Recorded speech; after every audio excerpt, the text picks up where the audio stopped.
What's happening, folks? Welcome back to Opinionated Sports with Chris.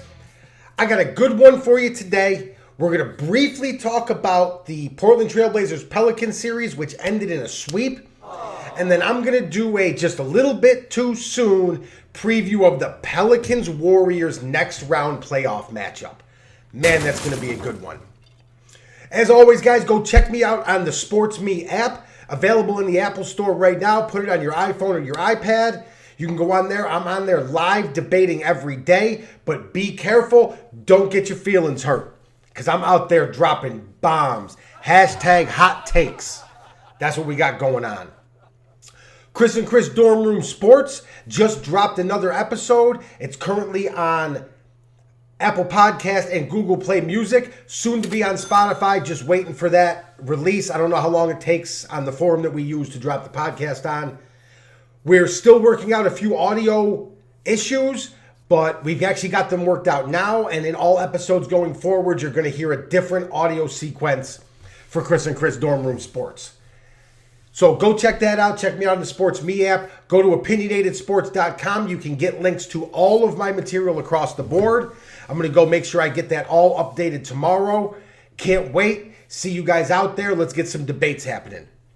But let's get into the Portland Trailblazers just got swept by the New Orleans Pelicans. The 3-seed Trailblazers, Damian Lillard, Dame Dollar, supposed to be the next best thing. Top 5 point guard in the league. And my boy Attorney at Sports, go check him out on Instagram. Me and him went back and forth about Damian Lillard a few times. And I'm not doubting Damian Lillard's talent as a player.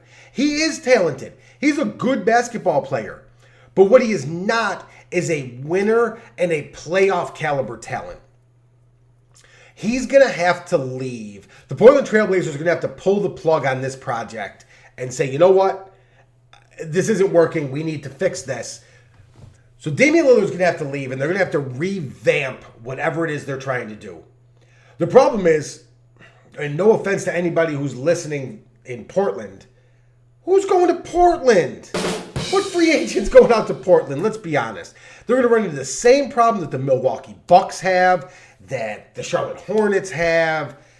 They're not big market teams, and I'm sorry, but nobody's going there. That's life. It's an unfortunate circumstance of the NBA. They try to get the salary cap to fix it, but it's not. It's just not.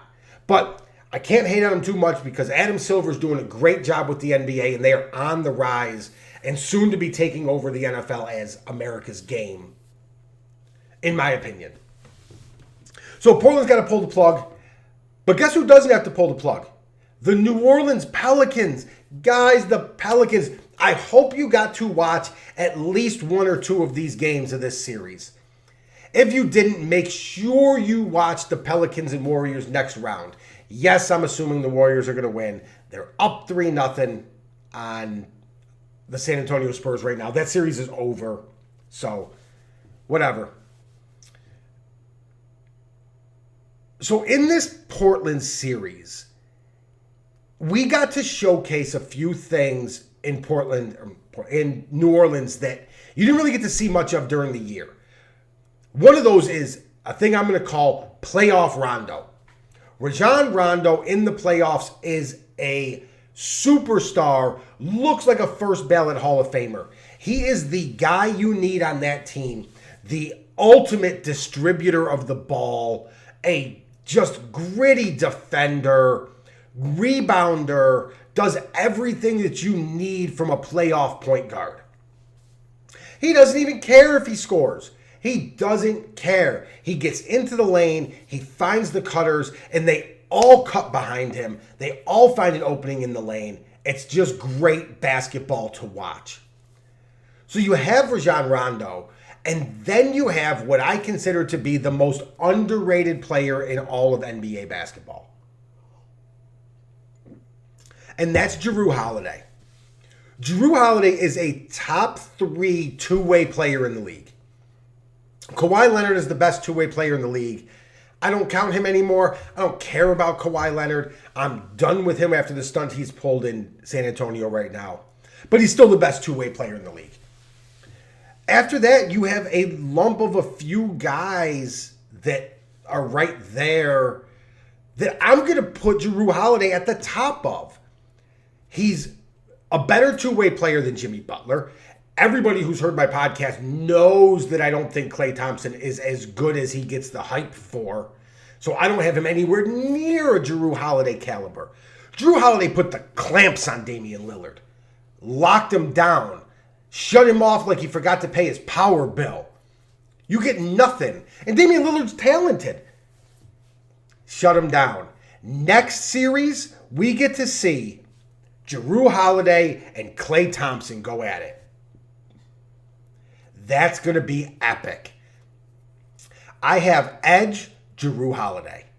And then we get to see Steph Curry and Rajon Rondo. I'm going under the assumption that Steph comes back because if he doesn't, this series is over. So I'm going to go under the assumption that Steph will be back. Steph Curry and Rondo. Do you guys remember last year's playoffs when Isaiah Thomas was owning everything and he was eaten last year under Brad Stevens' system?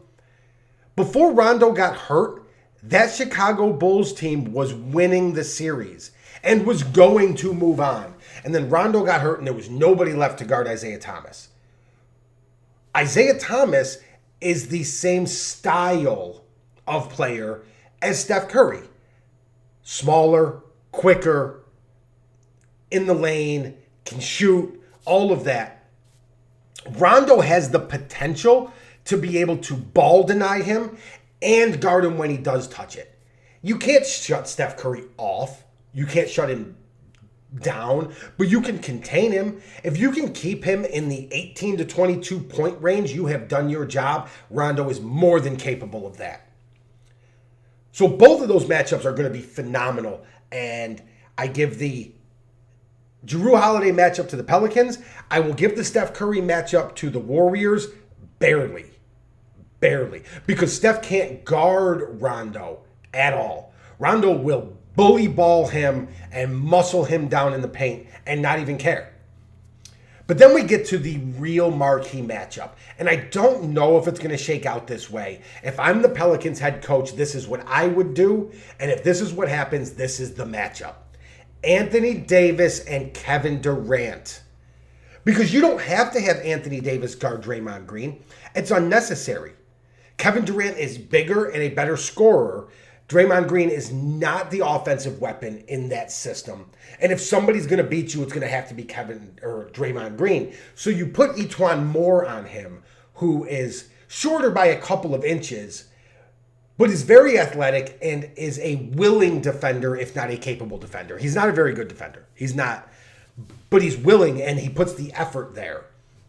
If he can just trail Draymond and keep him, doing Draymond things, they'll be just fine there. And then we don't worry about Mirotic and JaVale McGee. And Mirotic has the edge for me there. But let's talk Anthony Davis, Kevin Durant. Kevin Durant is one of the best pure scorers we have ever seen in the game of basketball. As much as I don't like Kevin Durant, and I consider myself to be the president and also a client of the Kevin Durant Haters Club, I'm here sitting in the front row of the Kevin Durant Haters concert. That's me. But I can't deny that he's one of the best scorers we've ever seen. But the reason for that, sometimes he has a pure jump shot. We know this. But he has the ability for that because he's normally 4, 5, 6 inches taller than whoever's guarding him. That's not the case if it's Anthony Davis. That's not the case. So you go under the assumption, sorry about that. So you go into the assumption that he can take Anthony Davis off the dribble because he will be quicker. That's fine. Go ahead. Because Anthony Davis is a great recovery defender and can get there and block that shot. So I love the look of this and to see what can happen with this. But as much as Anthony Davis will struggle to guard Kevin Durant, especially off the dribble drives, there's no way Kevin Durant can guard Anthony Davis on all ends of the floor. Post up, backdoor cuts, alley-oop lobs, three-point jump shots, dribble drives. Anthony Davis will own Kevin Durant in that series. That's my opinion. But we all know my opinion is fact. So I have, even with Steph Curry coming back, this Pelicans team is the truth. They're for real. They caught their groove, and they're going to be rested. Their series is over now. Golden State doesn't play till tomorrow. So even if they end in a sweep, that's 2 days of rest extra that the Pelicans will have. So now that we've touched on that, I have one more point that I'd like to bring up. Right now, we all know that Chris, Mr. Opinionated, is a LeBron James defender. I will go to the mat to defend LeBron James at all costs, no matter what. Because I believe he's the best player in the world, and I believe there is an argument for the best player we've ever seen. However, if not next year, the year after that, Anthony Davis will be the best player in the NBA. That's not up for debate. Anthony Davis is the most talented, well-rounded player currently to be able to take the throne from King James. It will be Anthony Davis. It may be next year, if not definitely the year following.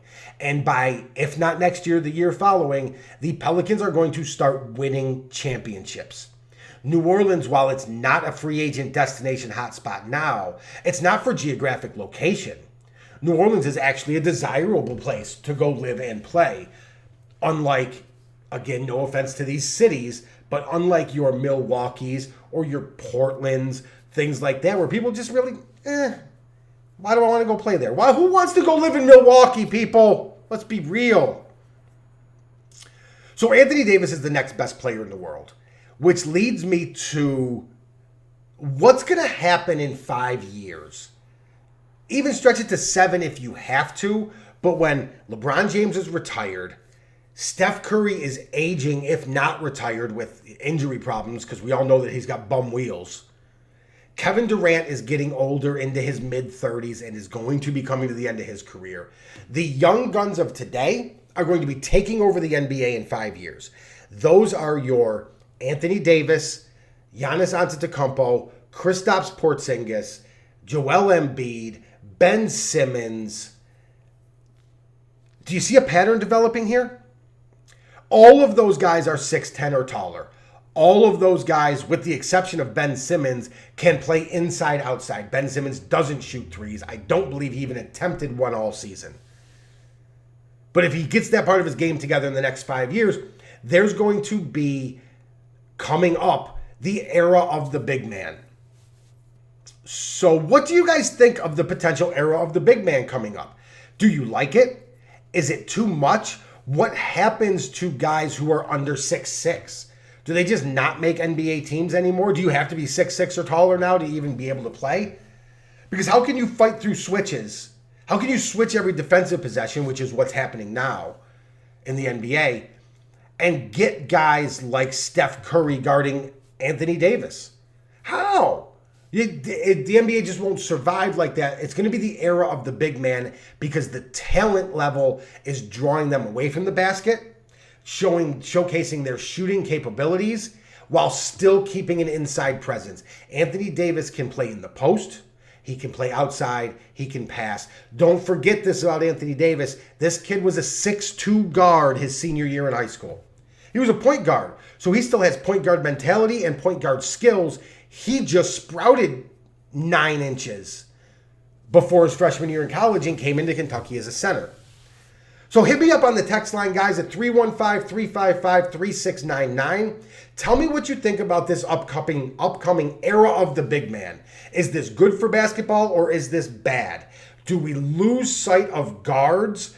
Do we lose sight of point guards? And does the point forward become the new thing of the NBA? Talk to me. Tell me how you feel. As always, check me out on the Sports Me app. Check me out at opinionated.com. Click the subscribe button right under there. Leave a comment. I'll respond to any and all comments. Just put them out there. I don't doubt nobody ever. I'm Mr. Opinionated. My opinion is fact, and I'm out.